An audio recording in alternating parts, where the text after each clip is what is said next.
Raymond Domenech.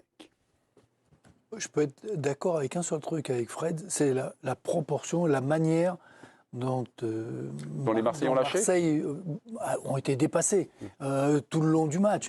Mais c'est pas surprenant. Ce qui avait été surprenant, je suis d'accord avec Damien, c'est que l'Atalanta au match aller n'était pas l'Atalanta qu'on avait vu dans les matchs précédents, dans les matchs de Coupe d'Europe. Et là, on les a retrouvés.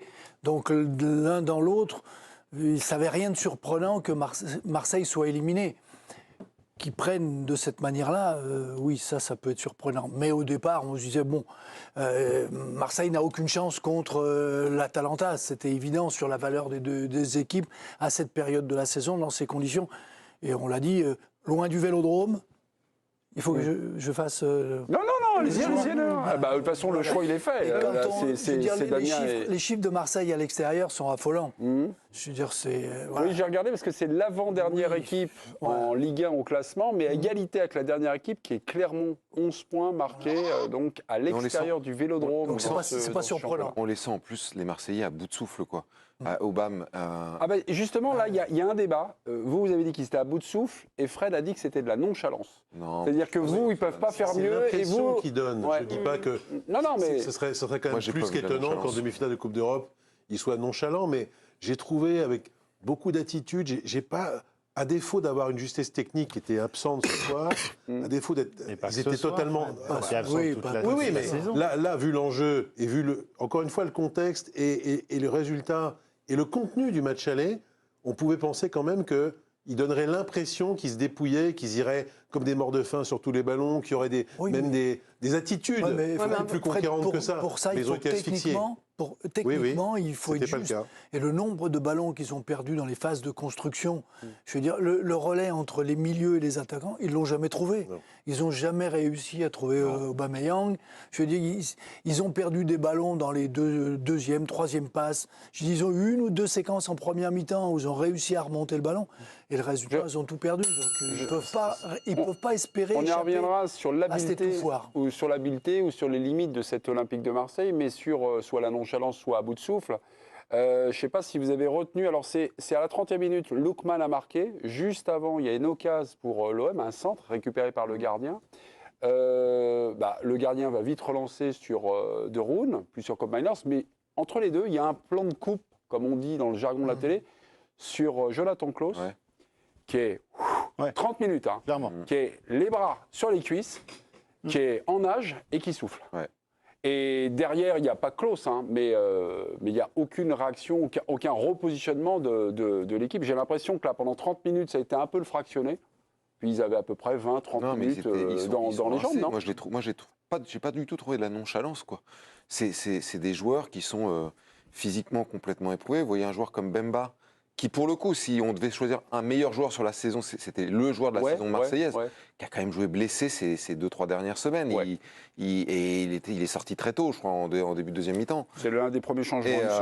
Ça devient tout de suite trop compliqué. 60e minute, sortie de Mbemba pour Unai. J'ai du mal avec l'excuse de ils sont à bout de souffle, parce que le match aller, ils les font, les efforts. Alors on a beau dire que le Vélodrome, ça les pousse, ça les motive, mais ils sont capables de faire des choses.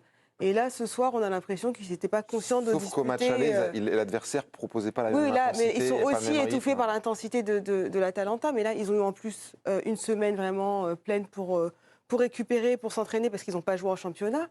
Donc, il devait avoir de l'énergie pour un match comme celui-ci. On va aller voir Candice Roland. Vu du stade, vous les avez trouvés comment ? À bout de souffle ou nonchalant ? Vous étiez sur place. Quelle impression vous a fait physiquement cet OM ce soir ? Bonsoir Candice. Bonsoir, mais effectivement, ils ont été dépassés tout simplement, les Marseillais. Physiquement, ils ont vite décliné, mais plus que de la nonchalance, moi j'ai trouvé vite de la résignation. On n'a pas vu beaucoup forcément de rébellion dans cette équipe, avec beaucoup de déchets techniques, vous en avez parlé effectivement, mais même après le deuxième but, il y a un joueur qui a dit allez, on y retourne quand même, c'est Balerdi. Les autres sont un peu regardés, Gigot a un peu parlé avec Klaus pour quelques réglages, mais derrière ça a manqué de réaction, et à la fin du match surtout, après avoir salué les supporters marseillais qui avaient fait des déplacements, ils sont tous rentrés tête basse, vraiment, ils regardaient leurs chaussures. Il y a même certains qui ont fini en larmes, comme Pierre-Emerick Aubameyang. Donc voilà, c'est une grosse déception, parce que justement dans l'envie, dans ce qu'ils avaient un peu promis, dans le combat, dans le duel, ils n'étaient absolument pas au rendez-vous. s'appuyer également sur ce match aller, un match aller, on va dire, prometteur, mais ce match aller, finalement, ça a été un trompe-l'œil. Juste les stats sont toujours intéressantes. Quand Laquelle, on voit la dernière ligne, 17 fautes d'un côté pour l'Atalanta, 6 pour Marseille. On peut dire quoi? C'est celle qui fait le plus de fautes, c'est qu'elle est en difficulté? Ben, pas dans ce cas-là. Je veux dire, Marseille n'a fait que 6 fautes, c'est-à-dire qu'ils n'ont pas pu les attraper. Et les autres, dans tous les moments, dès qu'ils étaient en difficulté, faute. Pardon, mais l'arbitre a été un peu complaisant souvent dans quelques fautes, qu'il a laissé faire. Monsieur Bonzano. Mais c'est... Je veux dire, c'est symptomatique. Non, mais moi, ce qui me surprend... La bonne agressivité qu'il faut mettre, là, quand on est des guerriers, l'agressivité que tu mets sur le terrain, ça veut dire aussi qu'elle n'était pas là. S'il faut, c'est pas oui, mais là, c'est parce qu'ils ne peuvent pas les attraper. Ouais, bah oui.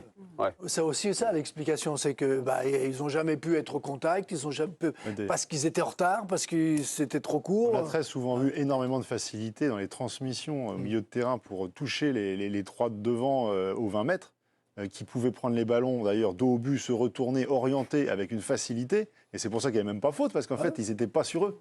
Ils étaient toujours dans les intervalles, sans aucune difficulté. Moi, ce qui me surprend, c'est par rapport au match, sur la maîtrise de l'Atalanta, ça fait juste 46 de possession contre 54. Moi, je pensais que c'était vraiment l'Atalanta qui avait le contrôle. Qui a eu le contrôle, mais le contrôle en plus avec la balle. C'est 54% de possession dans la moitié de terrain marseillaise. Oui, ouais. C'est stérile. 6 ballons touchés dans la surface adverse contre 33 pour l'Atalanta. Ça vous. Voilà, c'est clair. Ça fait mal celle-ci. À la mi-temps, ça peut faire 3 ou 4-0. Si l'Atalanta joue mieux certains coups, ils ont tellement de situations. Je crois qu'ils ont cadré 5 tirs en première mi-temps. Ils ont tiré 12 ou 13 fois au but.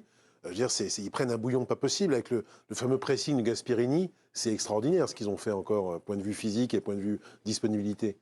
Ils étouffent, ils sont toujours 3 sur le porteur quasiment. Ce qu'on avait moins vu, on l'avait vu 20 minutes au match aller. Et après, Marseille avait repris pied complètement.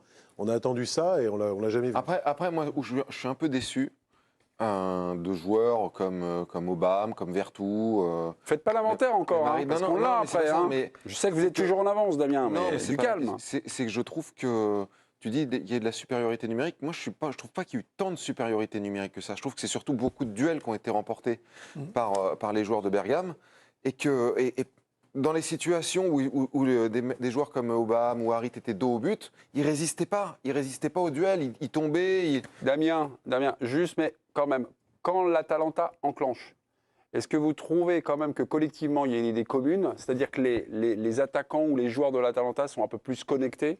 Clairement. Et l'OM, c'est toujours quand même un peu on le voit à l'arrache. On le voit sur le deuxième but. On le voit sur le deuxième but de l'Atalanta. Il y a une vraie connexion. Mais ça, par rapport à ce que vous venez de dire, c'est juste une question de duel, il y a une question dans l'utilisation et de connexion entre leurs... C'est pas ce que j'ai dit. Je dis juste que quand des joueurs qui sont supposés être un peu au-dessus dans l'effectif, et je les ai cités techniquement, ne sont pas capables déjà de conserver les ballons, de résister au duel, d'éliminer en 1 contre 1, ça devient tout de suite plus compliqué.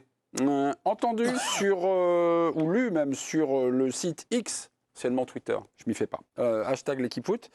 C'était à la pause, certains disaient une chance d'être à 1-0 à la pause.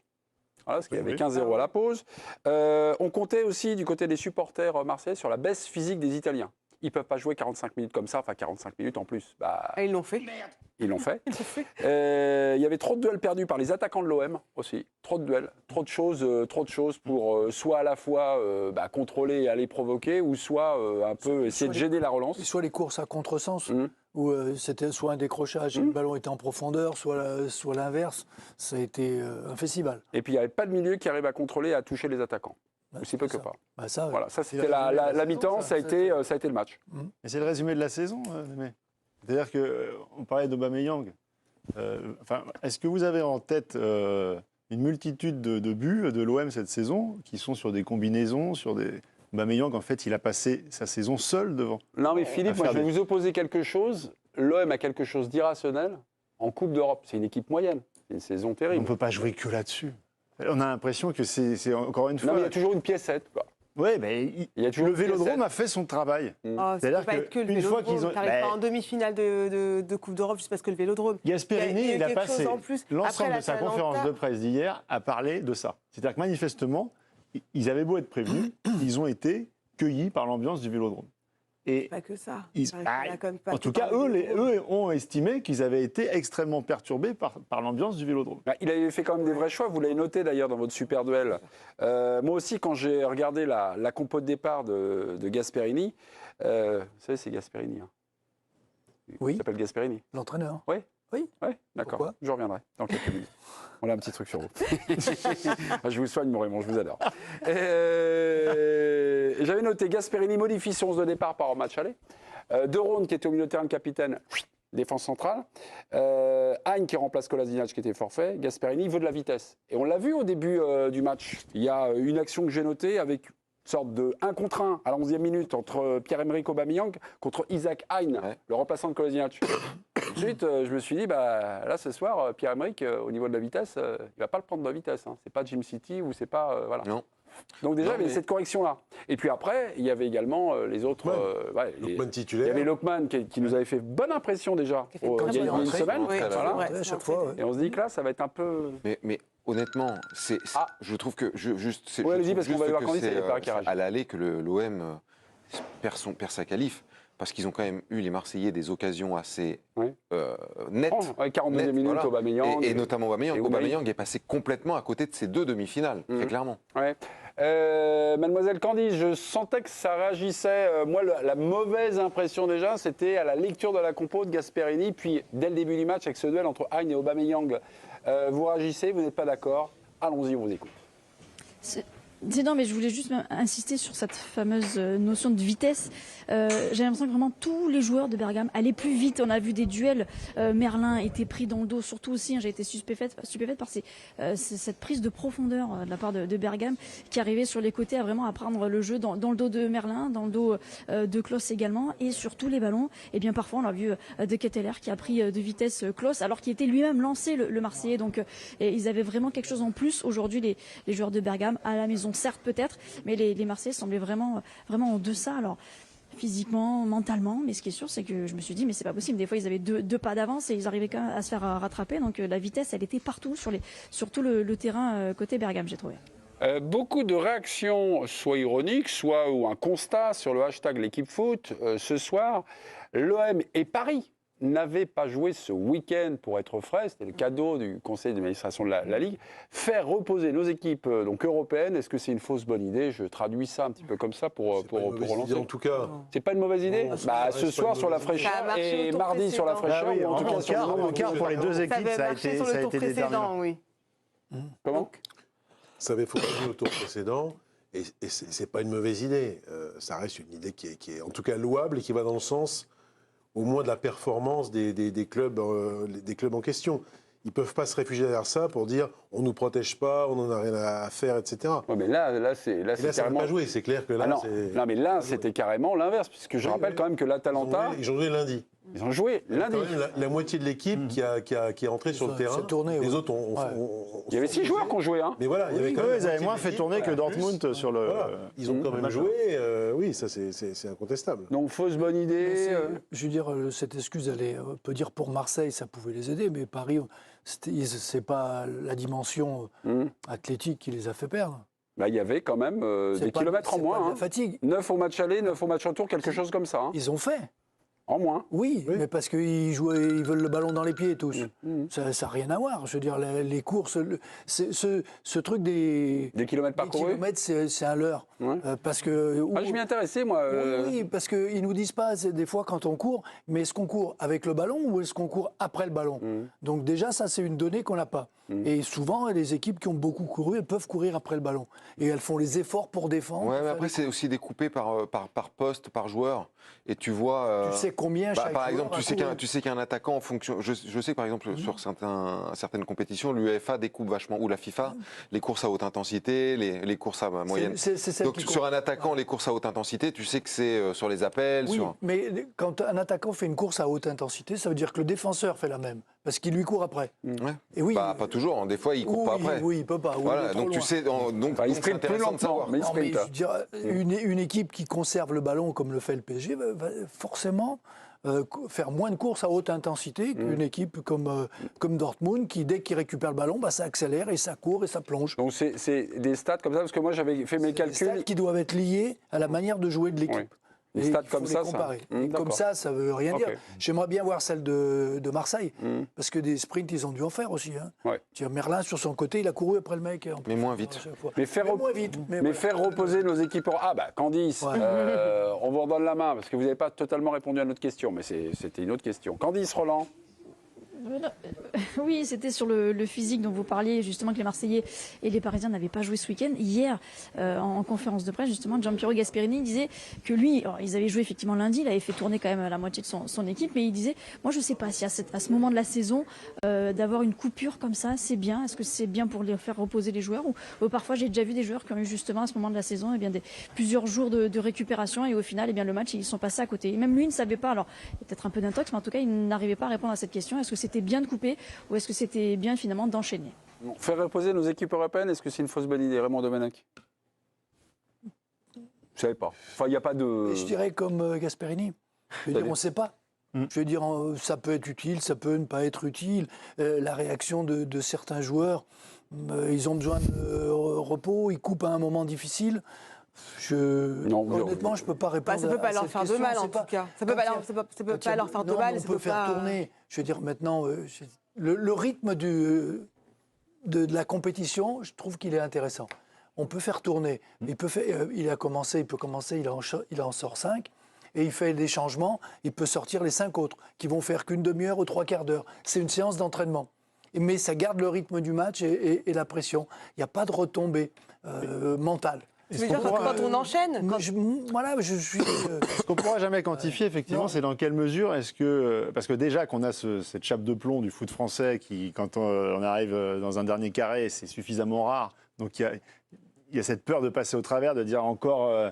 une possibilité d'y aller et qu'on ne va pas pouvoir exploiter. Et donc le fait d'y réfléchir pendant 6 jours sans autre match, est-ce que ça ne vient pas rajouter un peu de... C'est difficile à savoir ça, on ne le saura jamais. Mais au final, on peut quand même faire le constat qu'on est le seul pays de foot à le faire. Parce qu'on a un déficit et qu'on veut le combler. Donc est-ce que c'est une manière d'appuyer un peu plus sur le fait que mentalement on n'y est pas? On n'est pas le seul, il y a les Grecs qui le font aussi. Et l'Olympiakos ce soir est qualifié pour une finale européenne. Bon, bah alors c'est une super bonne idée. Bon, en fait, il faut passer, quoi. Pour que ce soit une bonne idée, il faut que ce soit validé. Mais non, ce qui est intéressant, c'est ce soir, la condition physique. Et le week-end dernier, ils n'avaient pas joué, donc il devait être plus frais. C'est ce qui interroge.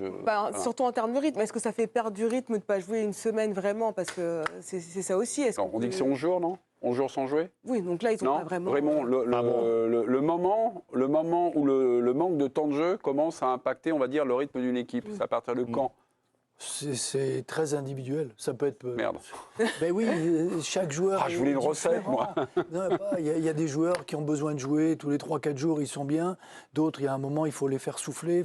Mais ils n'arrêtent pas de se plaindre de trop jouer. On joue trop. Alors là, ils ont une semaine. On va me dire qu'ils perdent du rythme et qu'ils ne sont pas capables d'enchaîner 2 matchs de Coupe d'Europe sur une semaine. Enfin, c'est très bizarre, quoi. Il faut quand même pas oublier qu'on est repassé à 18. À une élimination. On n'a plus la Coupe de la Ligue et on est repassé à 18. Oui. Donc il y a aussi un aménagement du calendrier. Peut-être qu'effectivement, alors pour ne pas avoir les terrains gelés, les trucs...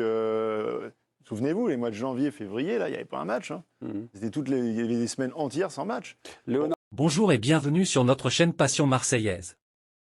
Que dire à part qu'ils ont raison? Je suis souvent pas d'accord avec l'équipe, mais là je sais pas quoi dire d'autre à part qu'ils ont raison. On a fait un match vraiment nul et j'ai honte. Ils nous ont rien montré. Tout le peuple marseillais attendait d'aller en finale. Si on n'y allait pas mais en donnant le meilleur de nous-mêmes, ok, mais pas comme ça. Franchement là ils nous font la honte à l'international. Honte à tous les joueurs. Désolé mais je suis énervé un peu comme tout le monde. À bientôt sur Passion Marseillaise et allez l'OM même dans la défaite.